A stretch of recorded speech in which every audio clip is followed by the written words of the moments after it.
Hello, everybody. Welcome to Phil's Place. Did we all think that Mike Tomlin was going to announce that he was stepping down this afternoon before 2 p.m.? I think a lot of people were wishing for it. There might be some people who are disappointed. I thought he was going to stay another year, at least another year, and wait until his 2027 option year in his contract. But as everybody knows by now, Mike Tomlin has stepped down as the head coach of the Pittsburgh Steelers. So I pulled up his numbers. Excuse me for scratching my nose. I'm still battling a cold. I pulled up his numbers. His record, his overall record, regular season record was 193 wins, 114 losses, and 2 ties. And yes, I hope the NFL abolishes games ending in a tie. I think that's just ridiculous. That comes out to a .628 winning percentage in 19 seasons. That's nothing to sniff at. He never had a losing season. Keep in mind, I'm not defending him in the least bit, okay? But he never had a losing season. He won as the youngest coach in the history of the NFL. At the age of 36, he won Super Bowl 43. Yes, it was mostly with Bill Cowher's team. However, he still won a Super Bowl. How many head coaches in the history of the NFL will be able to tell you right now living or those who have since passed away that they have won a Super Bowl? Okay. His last playoff win, however, was in 2016. They won 2 games in the playoffs that season, and then they lost to the New England Patriots by the score of 36-17 in the AFC Championship game. And that was his last win as a head coach in the NFL playoffs.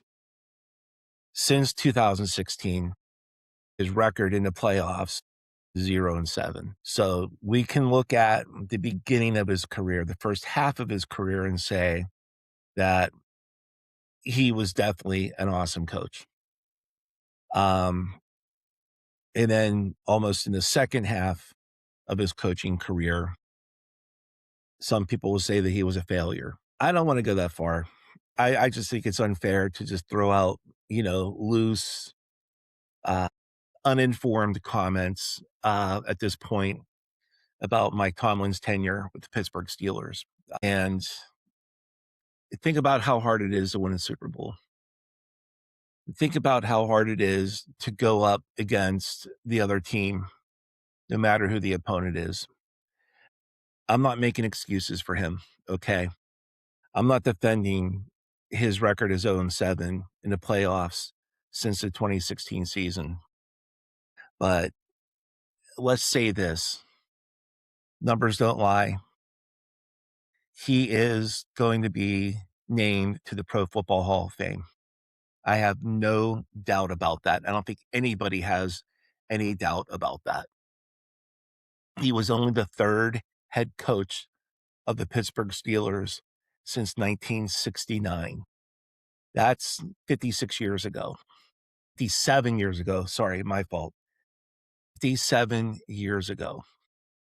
The Pittsburgh Steelers have only had 3 coaches: Chuck Noll, Bill Cowher, and Mike Tomlin. That is unheard of in professional sports all over the world, not just in North America, but all over the world. So where do the Pittsburgh Steelers go from here?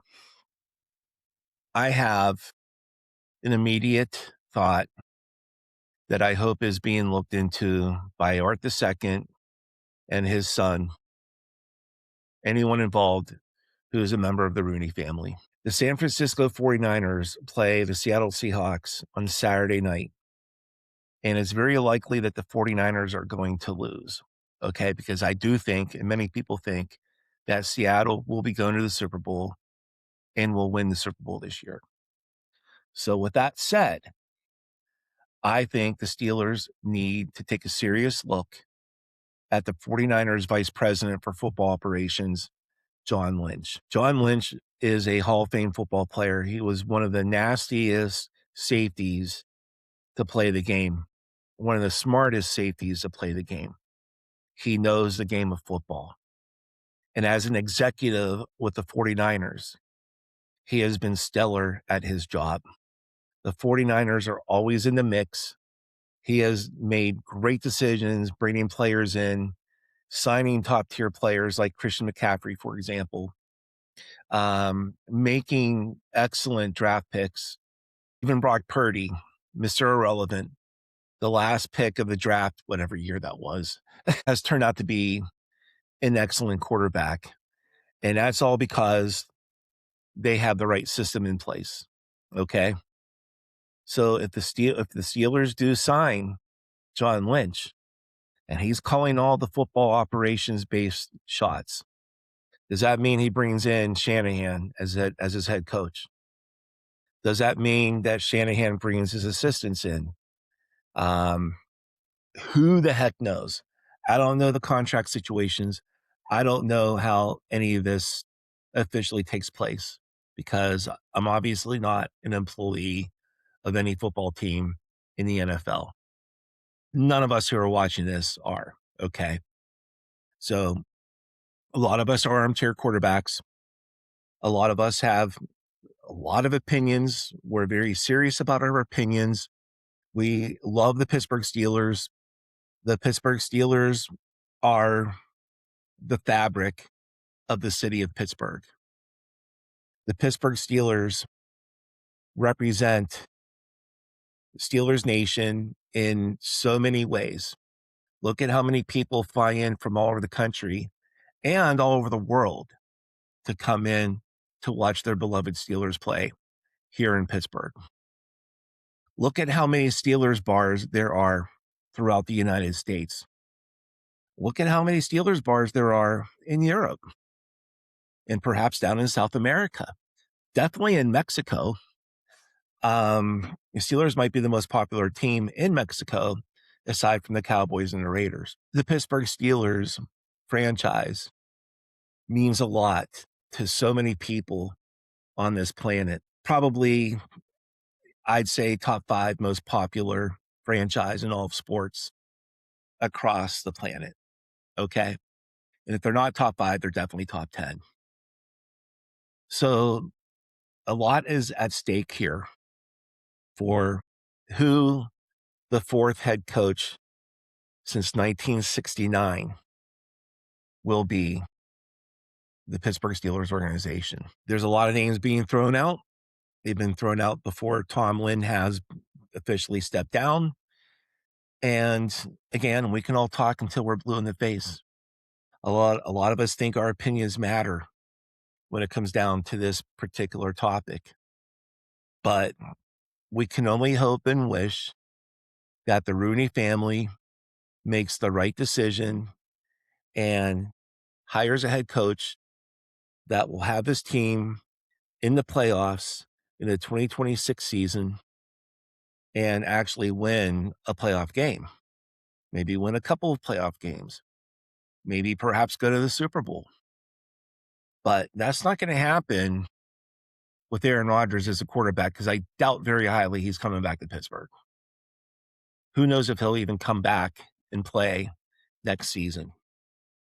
That's up to him. And who knows how many players will be retained by the Steelers organization from the current roster going in the next season. We all know that the draft is going to be held here in Pittsburgh on April 23rd, first day of the draft. And this city is going to be hopping. It's going to be lit. We're probably going to have up to maybe more than 500,000 people that will be coming to Pittsburgh to watch the NFL draft. So there is so much at stake for the Pittsburgh Steelers organization, for Steelers Nation, for potential new players coming into play for the Steelers, for the new coaching staff. And we're going to have the microscope, the national media microscope, hovering over the city of Pittsburgh. So, okay, with all this said, please, number 1, subscribe and like Phil's Place YouTube account channel, okay? Number 2, please drop your opinions when I post this on my Facebook page, within my YouTube channel, and I will have shorts from this conversation, one person conversation, on Instagram, on TikTok, and on Threads. So I want to hear who you think should be hired as a next head coach. I want to hear what your reaction was when Tomlin announced that he was stepping down. I want to hear how you think the Steelers will perform next season under a new head coach, whoever you think that head coach is going to be. And I want to hear you think about what your long-term thoughts of the Pittsburgh Steelers organization are. Okay. Moving forward, 2026, 2027, 2028, 2029, and into 2030. So I'm looking forward to hearing from all of you. I'm looking forward to following this process, and it's going to be a process, and it's going to be an exciting process, but it could be a disappointing process too, depending on if the glass is half full or if the glass is half empty. Anyway, please share your thoughts. Thank you for listening, and have a great day.